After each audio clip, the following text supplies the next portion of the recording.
గిరిజన తాండా పంచాయతీలను రెవెన్యూ పంచాయతీలుగా గుర్తించాలన్నారు సేవాలాల్ సేన త్రిసభ్య కమిటీ సభ్యులు. తాండా డెవలప్మెంట్ కార్పొరేషన్ బోర్డును ఏర్పాటు చేసి ప్రత్యేక నిధులు కేటాయించాలని డిమాండ్ చేశారు. ఎస్టీల అభివృద్ధి కోసం ప్రత్యేక ఎస్టీ కమిషన్ ఏర్పాటు చేయాలన్నారు. బంజారాలను గుర్తించి కేబినెట్ నామినేటెడ్ పదవుల్లో సముచిత స్థానం కల్పించాలన్నారు. సంత్ సేవాలాల్ మహారాజ్ జయంతి వేడుకలను అధికారికంగా నిర్వహించి సెలవు దినంగా ప్రకటించాలన్నారు కమిటీ సభ్యులు.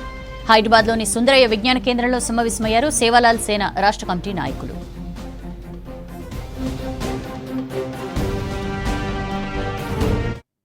అన్ని విషయాలను సుదీర్ఘంగా డిస్కషన్ చేసి ఒక ప్రణాళికబద్ధంగా జాతిని బలోపేతం చేసి సమాజంలో సేవాలాల్ సేన బంజారా జాతి శ్రేయస్సు కోసం సంఘం సమిష్టిగా ఉండటం కోసం ఏ కార్యక్రమం వచ్చినా జాతి డిమాండ్లను ప్రభుత్వం దృష్టికి తీసుకెళ్లేసి సాధించటంలో భాగంగా మాత్రమే మేము పనిచేస్తూ ఉంటాం. త్రిసభ్య కమిటీ డైరెక్షన్ ఇస్తూ ఉంది.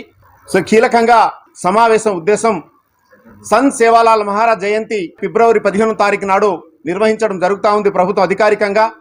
దానికి ప్రతి జిల్లాకు 10 కోట్ల రూపాయలు కేటాయించాలని చెప్పేసి తీర్మానం ప్రధానమైనటువంటి అంశంగా మేము ప్రభుత్వం దృష్టికి తీసుకెళ్తా ఉన్నాం, డిమాండ్ చేస్తూ ఉన్నాం. మరి తండా స్థాయి వరకు సేవాలాల్ మహారాజ్ జయంతి నిర్వహించాల్సిన బాధ్యత ప్రభుత్వం మీద ఉంది. మరి అక్కడ అధికారికంగా చేయాలి. కానీ ఎమ్మెల్యేలకు ఇన్ఛార్జ్ ఇచ్చి గత ప్రభుత్వం చేసినట్టు తప్పిదాన్ని ఈ కాంగ్రెస్ గవర్నమెంట్ మళ్ళీ చెయ్యవద్దని చెప్పేసి సేవాలాల్ సేన సూటిగా మేము సజెషన్ ఇవ్వటం జరుగుతూ ఉంది, డిమాండ్ చేస్తూ ఉంది. మరి గిరిజన తండాల్లో సర్పంచ్లకు కుర్చీలు లేవు, సర్పంచ్ పదవులు అయిపోయినాయి.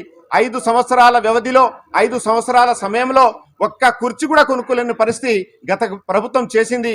ఈ ప్రభుత్వం మాత్రం అటువంటి పరిస్థితి చేయవద్దు. మరి గిరిజనులలో కోయ కమ్యూనిటీ మా మిత్రులే, మరి వాళ్ళకు ఒక మంత్రి పదవి ఇచ్చారు. మరి అదే రకంగా బంజారా జాతికి కూడా అందరిలో ఎమ్మెల్యేల 5గురిలో ఒక్కళ్ళకు మంత్రి పదవి ఇవ్వాల్సిన అవసరం